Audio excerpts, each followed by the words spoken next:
National education consultants association మరియు Adishankara university ఆధ్వర్యంలో the biggest education expo in Nellore. బాబు గారు మంచిది కానిది బాబు గారు, వరదలో చిల్లు కొట్టకపోయినప్పుడు తాడి దూలాలు డబ్బులు మీరే ఇచ్చారు. అదీగాక పెద్దదాని పెళ్లికయ్యే ఖర్చంతా మీరే ఇచ్చారు. సర్లే, ఇప్పుడు ముసల్దానికి కూడా మీరే ఇస్తానంటున్నారు. మీ మంచితనాన్ని నేను భరించలేను బాబు గారు. మీ దండం పెడతాను. భరించలేవురా. రేపు ఆ ముసిల్ది చస్తే ఏ పొరుగు రోడైనా ఎందుకు చచ్చింది అంటే అది కాదు బాబు గారు. మందు ఇప్పించలేక అని నువ్వు చెప్తావు. నరసింహం గారు బ్రతికుండగానే ముసిల్దానికి కర్మ వచ్చిందా అని ఎవడైనా అంటే నేను భరించలేను. నేను తలకాయ ఎత్తుకోలేదు. లేదు బాబు గారు. నువ్వు ఎత్తావా లెంపకాయలు తింటావు. ఇదిగో ఇంటికి నాడు 300 ఇస్తాను, ముసిల్దానికి వైద్యం చేయించు. తీసుకుపోతా. పాలు నేనే తీయాలి, కాఫీ నేనే పెట్టాలి, పేడ నేనే పిసకాలి, పిడకలు నేనే వేయాలి. ఈ పనులన్నీ నేనే. నువ్వు మాత్రం కొందరు బొమ్మలో కూర్చొని పుస్తకాలు చదువుకుంటున్నావు. వింటున్నావా? నిన్నే. ఏమిటైనా సార్, ఇంతకీ నన్నేం చేయమంటావు? ఆ పుస్తకం పక్కన పారేసి నూతులోంచి నీళ్లు తోడు. ఆ పని చేయడానికి అమ్ముంది. పోనీ పేడ పిసికి పిడకలే. చిచి, పేడ వెధ వాసన వస్తుంది, నా వల్ల కాదు. ఆహా, పేడ వాసన రాకపోతే మరే వాసన వస్తుందట? రేపటి నుంచి ఆవులకి గేదెలకి కుర్తులకు ఆ సెంటు కలిపి పెడతాను, అప్పుడు చేద్దు గాని సెంటు పిడకలు. మొహం ఎలా ఉందో చూడు, అరటి డొప్పలాగా.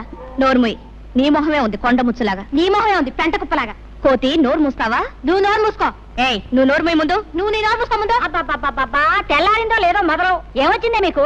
నాకేమీ రాలేదు. ఉందిగా నీ ముద్దుల పెద్ద కూతురు.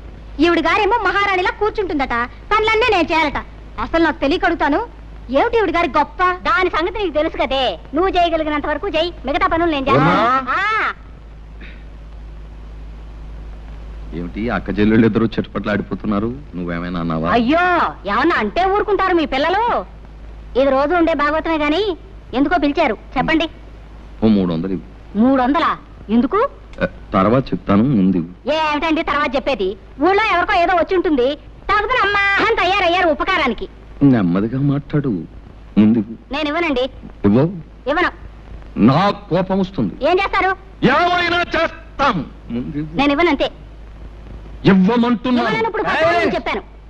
Silence silence silence. తూర్పున సూర్యుడు ఇంకా దిద్దనే లేదు, మీరు అప్పుడే కాకా గాఘా మామాల దాకా వచ్చేసి గుణింతాలు దిద్దేసి చాచా చీచీలు అనేసుకుంటున్నారన్నమాట. మీకు బొత్తిగా భయం లేకుండా పోయిందిరా. అయినా వీధిలో అంతమందిని కూర్చోబెట్టి ఆడవాళ్ళతో తగురేంట్రా నీకు? పద పద పద పద పద పద. అది కాదురా పంతులు, ఇప్పుడు ఆ సుబ్బన్నగా లేడు. ఎందుకు లేడు? ఉన్నాడు. వాడు పారిపోకుండా ఇద్దరు మనుషులు పట్టు కూర్చున్నారు వాడిని. అది కాదురా, వాళ్ళ అమ్మకి జబ్బు చేసింది. మందు ఇప్పించకుండా ఎక్కడా ముసిల్దాన్ని చంపేస్తాడో నాకు భయమేసి వాడిని నానా చేవాట్లు పెట్టి ఒరే వెధవా ఇంటికి రారా 300 ఇస్తాను అని చెప్పి. ఇస్తానంటారు. ఉపకారానికి ఊరిని ఉద్ధరించడానికి మనకున్న 25 ఎకరాల పొలాన్ని 5 ఎకరాలు చేశారు. 2 ఆడపిల్లలు పెళ్లికి ఎదిగిన ఎత్తి మీద కూర్చున్నారు. ఆ రాంబాబు దయదలిచి వ్యవసాయం చేస్తున్నాడు.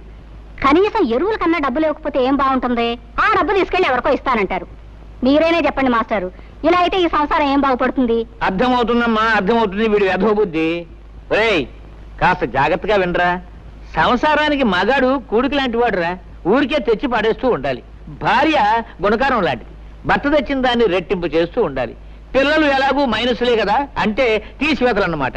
ఒరేయ్, నీకున్నది 2 ఆడపిల్లలు, వాళ్ళకి పెళ్లిళ్ళు పేరెంటాలు చేయవా? ప్లస్ గా ఉండవలసిన నీవే ఇలా మైనస్ గా తయారైతే ఎలారా? కాస్త బుద్ధి తెచ్చుకోరా, కాస్త బుద్ధి తెచ్చుకోరా. ఇదిగో వీడు ఉత్త తెలుగు మాస్టారు, వీళ్ళ లెక్క నువ్వేం పట్టించుకోకు. ఈవేళ నా పరువు కాపాడు. పరువు అన్నాక చేస్తానా? తెస్తాను ఉండండి. జానకి, బావకు టిఫిన్ పట్టుకెళ్ళమ్మా. పడుకో. అదే మరదల పిల్ల సరిగ్గా సమయానికి వచ్చావే. ఇవాళ ఏరువా కదా, నువ్వు పూజ చేసి కొబ్బరికాయ కొట్టు నాగలికి ఎదురుగా వచ్చావంటే ఈ ఏడాదంతా బంగారం పండిస్తానే. మరీ అంత బంగారం పండితే తిండి గింజల కోసం జనం ఇబ్బంది పడిపోతారు గాని, ఇదిగో ఈ టిఫిన్ నీకిమ్మని అమ్మిచ్చింది. ఇది తినేసి నీ కొబ్బరికాయ నువ్వే కొట్టుకో. అదే కుదరదే, ముందు దీని సంగతి తెలుసుకోడా. అవతల నాకు చాలా పనుంది, నేను వెళ్ళాలి. నీకు అసలు బుద్ధిందా? చెట్టిందా బావ గారిని, కాబోయే మొగుడు గారిని నోరు తెరిచి కొబ్బరికాయ కొట్టమని అడిగితే నాకు అవతల పనుందని వెళ్ళిపోతావా? తిమ్మిరిగా ఉందా? జాగ్రత్తగా మాట్లాడు. కాబోయే మొగుడట. ఎవరు చెప్పారు నాయనా? ఒకళ్ళు చెప్పేదటే ఏంటది? దీని ఇష్టం వచ్చిన మాట్లాడితే నువ్వు నా మేనమామ కూతురివి, కాబోయే అత్త కూతురివి. ఇదిగో నీకు కూడా తెలియకుండా పెళ్లి చేసుకునే అధికారం నాకుందా? మోటు మనిషివి నువ్వు. సరసానికి నీట్గా ఉంటే కుదరదే, మోటుగానే ఉండాలి, అప్పటికైనా ఆనందం. ఆగలే, దేవుడి చెరువులో తీసుకురా. ఆ తర్వాత నేను వస్తా. పదండి. చేసిన పలహారం చేసుకోండి, పోండి. ఎక్కడికి నువ్వు? మళ్ళీ ఏమొచ్చింది? ఇక ప్రేమగా టిఫిన్ తెచ్చిందనివి తినిపించే బాధ్యత లేదు. తినిపించా. చాలే సబ్బడం, కోరికలు కోట్లు దాడుతున్నాయి. నాకు పనుంది, నేను వస్తాను. వస్తే దుంపదగి ఇదేం మరదల పిల్లండి, ఇదేదో కంచు వ్యవహారంలాగా ఉందే. ఎవరినైనా అర్థం చేసుకోవచ్చు కానీ దీన్ని మాత్రం అర్థం చేసుకోవడం కష్టం. అరే టిఫిన్ తీసుకొచ్చి పెడితే మళ్ళీ మొత్తం అయ్యో ఉండు బావా, ఉండు.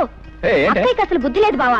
ఏ? టిఫిన్ మాత్రం తెచ్చింది, పచ్చడి అక్కడే వదిలేసింది. ఓహో పచ్చ వదిలేటి వెంట నన్నే వదిలేసి ఆ, వెళ్ళిపోయింది. ఇటు నేను తినిపిస్తాను. వదిలేవే నేను తింటాలేవే. అదేం కుదరదు, నువ్వు లోపలికి పదా. పద, పద, పద. అబ్బా మరదలో ఉండవే నీ సరసను నీకున్న కూర్చో, ప్రేమ కూర్చో, ఎక్కువ ఎంత కూర్చో, బాగుండేది. అబ్బా. ఆ. ఏంటా టిఫినా? ఏం టిఫినే? ఆహా ఇడ్లీ దోశలు. ఓ, ఇదేంటో అబ్బో కొబ్బరి చట్నీ. ఏంటో విశేషం? విశేషం ఏముంది కొత్తగా? మరదలు రోజు టిఫిన్ తీసుకొచ్చి దగ్గర కూర్చొని బావగారికి తినిపించడమే విశేషం. ఆ అన్నట్టు ఇవాళ వంట చేసుకోవద్దని చెప్పింది అమ్మ. భోజనం మా ఇంటి దగ్గరే. ఓహో పొద్దున టిఫిన్ కాకుండా మధ్యాహ్నం భోజనం కూడానా? అయితే మాంసం ముక్క కక్క దంచేస్తా. ఉండు, ఉండు, ఉండు. ఏంటిది? చట్నీలో ఉప్పు సరిగ్గా సరిపోయింది. ఆహా రుచి చూసావా? దోశ కొబ్బరి చట్నీ. ఆ, ఉండు, ఉండు, ఉండు. అయ్యో మళ్ళీ ఏమొచ్చిందే?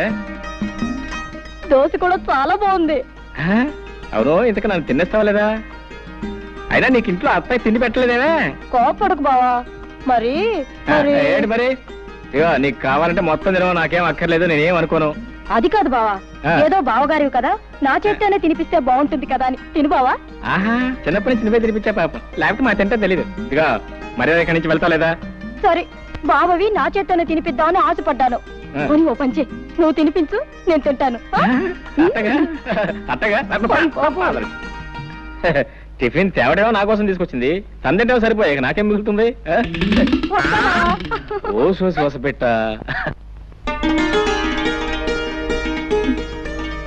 రావుడు, రావుడు. గారు షావుకర్ కొబ్బరికాయలు డబ్బు పంపాడా? సాయంకాలం తెచ్చిస్తానన్నాడమ్మా. నన్ను వెళ్ళి వెంకయ్యని పిలుచుకో. అలాగేనమ్మా.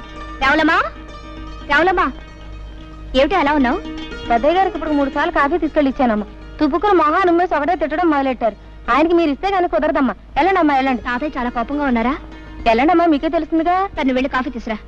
తాతయ్య కాఫీ. తాతయ్య లేదు పీతయ్య లేదు నీకే. నువ్వు హాయిగా కాఫీ తాగి టిఫిన్ తిని తిరిగ్గా వచ్చావు. ఇక్కడ దిక్కు ముక్కు లేనివాడు ఒకడు ఉన్నాడు. నువ్వు వచ్చి కాఫీ ఇస్తే తప్ప తాగడం అనే సంగతి నీకు గుర్తుంటేగా. నాకే వద్దు. ఒక్కరోజు కాస్త ఆలస్యంగా వస్తే ఇంత కోపగించుకోవాలా? నా మంచి తాతయ్య కదూ, తాగు. మ్హూ. తాగమంటే. మ్హూ. తాతయ్య నా కోసం.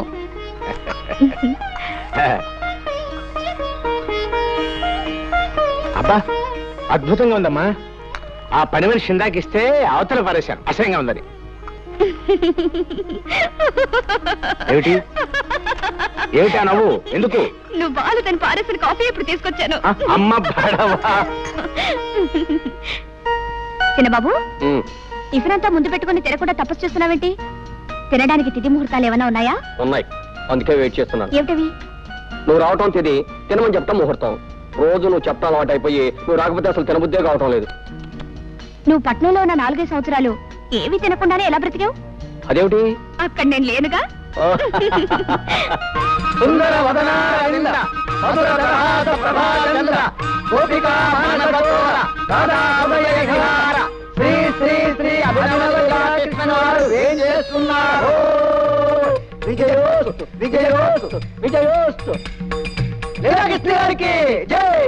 సర్వే జనా సుఖినో భవన్. బృందావన విహారానికి వేళైంది, పదండి. లీలాకృష్ణుల వారికి స్వాగతం. గతం గతం సుస్వాగతం. సుఖీ భవ షావుకారు, సుఖీ భవ. సంతకాలు పెట్టేసి కాగితాలు రెడీగా ఉన్నాయి, తీసుకుని డబ్బిచ్చేయి.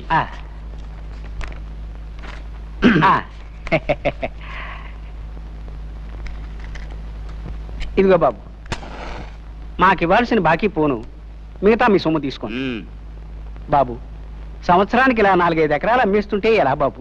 పిచ్చివాడా, అమాయకుడా, నీకు ఇప్పటికి చాలా సార్లు చెప్పాను, మళ్ళీ చెప్తున్నాను విను. కృష్ణుణ్ణి నమ్ముకుని బతుకుతున్న వంశం మాది.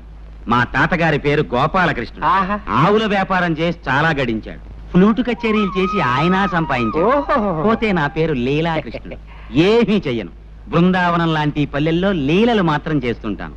నీకు తెలుసుగా నా లీలలు? తెలియకపోవడం ఏంటండి? నెలకి 3 తగులు 6 జరిమానాలుగా వెలిగిపోతున్న మీ కీర్తి చుట్టుపక్కల 7 గ్రామాల దాకా పెరిగిపోయిందండి. ఛీ! నీకు అసలు బుద్ధి లేదయ్యా. లీలల గురించి మాట్లాడుతుంటే తగులు జరిమానాల గురించి చెప్తావేంటి? అర్థం లేకున్నాను. నీకో గీతారాశి చెప్తాను విను. మనిషి బతికేది అన్నాళ్ళు 100 ఏళ్ళేగా. నువ్వు చెప్పేది 100 ఏళ్ల క్రితం మాట. ఇప్పుడు అన్ని హైబ్రిడే. బియ్యం హైబ్రిడ్, వంకాయల హైబ్రిడ్, ములక్కాయల హైబ్రిడ్. మొన్న ఈ మధ్యన పేపర్లో చదివాను, మనుషులు కూడా హైబ్రిడ్ వస్తున్నారంట. ఇవన్నీ సైజులు ఎక్కువ, సారం తక్కువ. అంచేత ఏ మనిషి 60 ఏళ్ల కన్నా బతకట్లేదు. నాకిప్పుడు 30 ఏళ్ళు. మహా బతికితే ఇంకా 30 ఏళ్ళు బతుకుతాను. ఉన్నది 60 ఎకరాలు. నాకా పెళ్లి పెటాకులు లేవు. అంచేత మా తాత ఇచ్చిన పొలం, మా నాన్న ఇచ్చిన బంగారం ఏడాదికి ఇంత నమ్మేసి జల్సాగా బతుకుతున్నాను. ఆహా, ఏమైనా మీ తెలివి కలబడండి. అబ్బా పెట్టేసావా దిష్టి? రే దిష్టి దిష్టి తీయండ్రా దిష్టి. వస్తుంది. ఇరుగు దిష్టి, పొరుగు దిష్టి, ఈ ఊరు దిష్టి, ఆ ఊరు దిష్టి, వడ్డీ వ్యాపార దిష్టి, సారా కొట్టు దిష్టి, షావుకారు దిష్టి.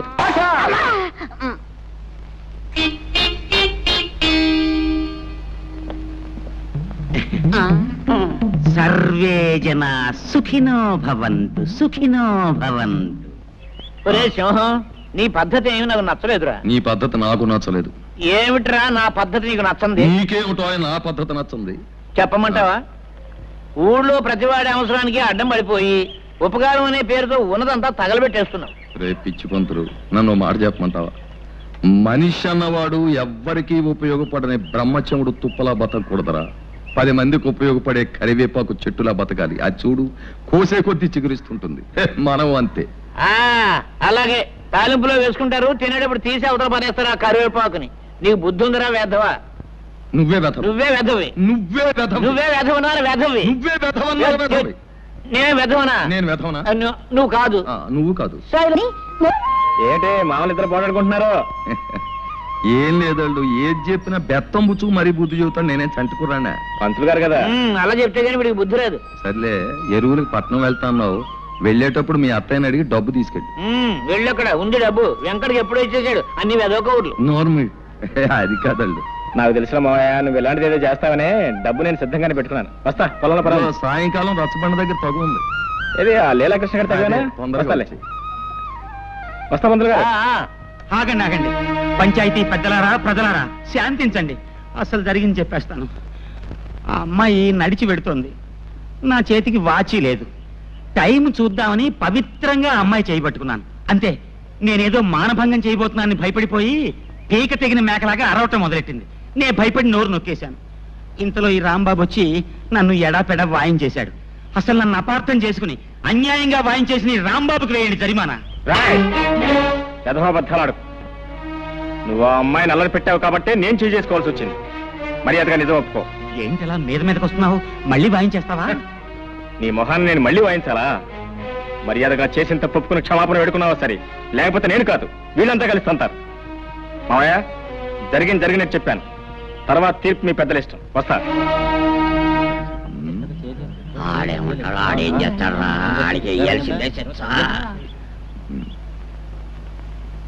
సుబ్బమ్మ పట్ల ఈ లీలాకృష్ణ అసహ్యంగా అసభ్యంగా ప్రవర్తించినందుకు 500 రూపాయలు జుర్మానా విధించడమైనది. ఇది పంచాయతీ తీసుకున్న నిర్ణయం. ఏమంటావు రత్తయ్య బావా? ఇంకో 100 అయితే బాగుంటుందేమో. అయ్యా, నీ మాట ఎందుకు కాదనాలే? అలాగే ఇక మొత్తం 600. ఆగాగు. ముందు నా పూజ అవని, తర్వాత నువ్వు చేసుకుంటావు గాని పొద్దుటి నుంచి కాఫీ కూడా తాగలేదు. తల నొప్పిగా ఉంది. పూజ దగ్గర కూడా నీ బడాయి వెళ్ళపోయాలా? అన్నీ నీ ఇష్టమేనా? అసలు ఏమిటా నీ గొప్ప? తర్వాత చెప్తాలే, గొడవ చేయకు. తప్ప చేసుకో చేసుకో.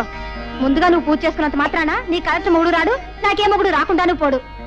కలెక్టర్ రాకపోతే ఇంజనీర్ వస్తాడు. నువ్వు నోరు మూసుకో. వస్తాడు. ఉద్యోగం పనులంటూ నెలకి 20 రోజులు ఊళ్ళు తిరుగుతూ ఉంటాడు నీ ఇంజనీర్ మొగుడు. ఏమో బాబు, నాకు మాత్రం శుభ్రంగా కష్టపడి వ్యవసాయం చేసుకునే వాళ్ళైతే ఇష్టం. నెలకు 30 రోజులు నా దగ్గరే పడుంటాడు. చిచి, నీవన్నీ మట్టి తీసుకునే ఆలోచనలే. వ్యవసాయం చేసుకునేవాడితో ఓ సుఖమా సంతోషమా? నాకు మాత్రం ఇంజనీర్ అయితేనే ఇష్టం. చాచా, నాకు వ్యవసాయం చేసుకునేవాడే ఇష్టం. అతనే గొప్ప. చూస్తుండు, నేనే ఇంజనీర్నో డాక్టర్నో చేసుకుంటాను. అప్పుడు నువ్వే అంటావు నీ మొగుడే గొప్ప అని. నేనే అన్నావు, నువ్వే అంటావు చెల్లాయ్.